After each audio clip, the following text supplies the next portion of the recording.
Bonjour à toutes et à tous, c'est Benoît de l'équipe d'Infoscope.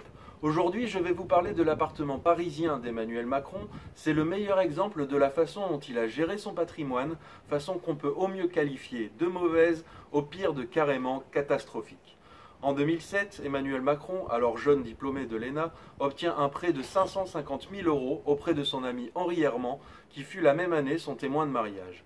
Il contracte au même moment d'autres emprunts auprès de banques et avec cet argent, il acquiert un appartement de 83 mètres carrés avec terrasse et parking dans le 15e arrondissement parisien. C'est un quartier bourgeois de la capitale, c'est un appartement très bien situé et il l'achète pour 950 000 €. Il réalise ensuite pour 100 000 € de travaux dans cet appartement afin de faire grimper la valeur de ce bien immobilier. En 2014, Emmanuel Macron devient ministre de l'économie et emménage dans son appartement de fonction à Bercy.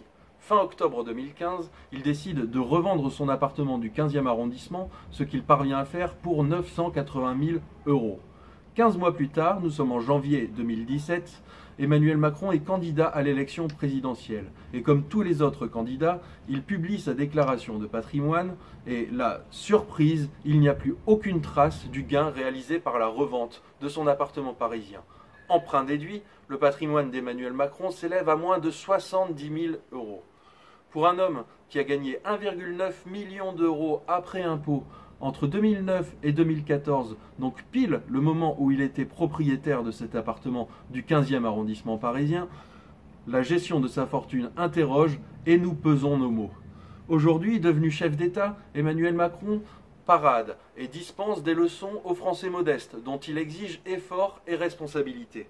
Nous enquêterons sur son patrimoine, nous enquêterons sur son appartement, dans notre documentaire Un pognon de dingue.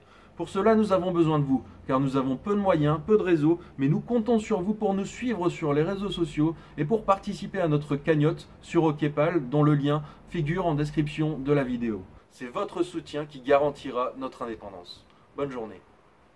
On met un pognon de dingue dans des minima sociaux, les gens ils sont quand même pauvres.